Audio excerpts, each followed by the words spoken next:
Stress உடலை எப்படி பாதிக்கிறது? அமைதியாக கொள்ளும் மன அழுத்தம். வணக்கம் நண்பர்களே, இது உங்கள் நிலா அப்டேட்ஸ். எப்போதும் ஏதோ ஒரு கவலை, வேலை அழுத்தம், பணப்பிரச்சனை, குடும்ப பொறுப்புகள், இவையெல்லாம் உங்கள் மனதை மட்டும் அல்ல, உங்கள் முழு உடலையும் பாதிக்கிறது என்பதை அறிவீர்களா? நீண்ட நாட்கள் தொடரும் ஸ்ட்ரெஸ் அமைதியாக உடலை சோர்வடையச் செய்து பல நோய்களுக்கு வழிவகுக்கலாம்.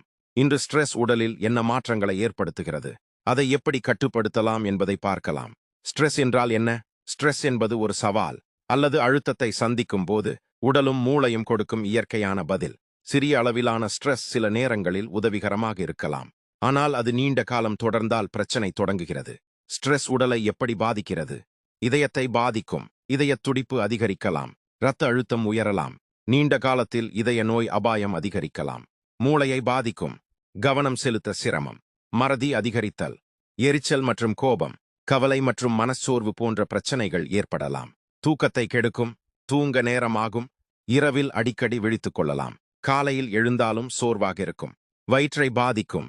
பசி குறையலாம் அல்லது அதிகரிக்கலாம். அஜீரணம், அமிலத்தன்மை போன்ற பிரச்சனைகள் வரலாம். சிலருக்கு வயிற்றுப்போக்கு அல்லது மலச்சிக்கல் ஏற்படலாம். நோய் எதிர்ப்பு சக்தி குறையும். அடிக்கடி சளி, காய்ச்சல் வரலாம். உடல் விரைவாக சோர்வடையும். உடல் எடை மாறலாம். சிலர் அதிகமாக சாப்பிடுவார்கள். சிலருக்கு சாப்பிடவே தோன்றாது. இதனால் உடல் எடை கூடவோ குறையவோ செய்யலாம்.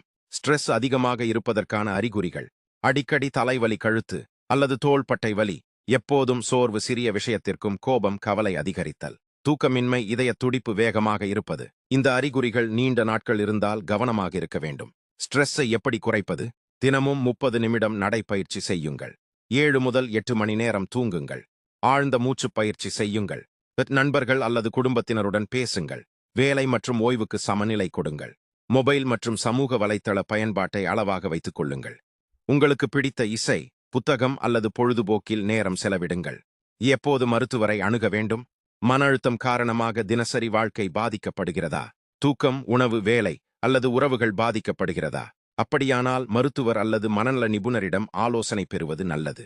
ஸ்ட்ரெஸ் வாழ்க்கையில் வருவது சாதாரணம், ஆனால் ஸ்ட்ரெஸ் உங்கள் வாழ்க்கையை கட்டுப்படுத்த அனுமதிக்காதீர்கள். உங்கள் உடலையும் மனதையும் கவனித்துக் கொள்ளுங்கள். சிறிய மாற்றங்கள் கூட பெரிய நன்மைகளை தரும். இந்த வீடியோ பயனுள்ளதாக இருந்தால் லைக் செய்யுங்கள். உங்கள் அனுபவத்தை கமெண்டில் பகிருங்கள். மேலும் இது போன்ற ஆரோக்கிய தகவல்களுக்கு நிலா அப்டேட்ஸ் சேனலை சப்ஸ்கிரைப் செய்து பெல்லை அழுத்த மறக்காதீர்கள். நன்றி.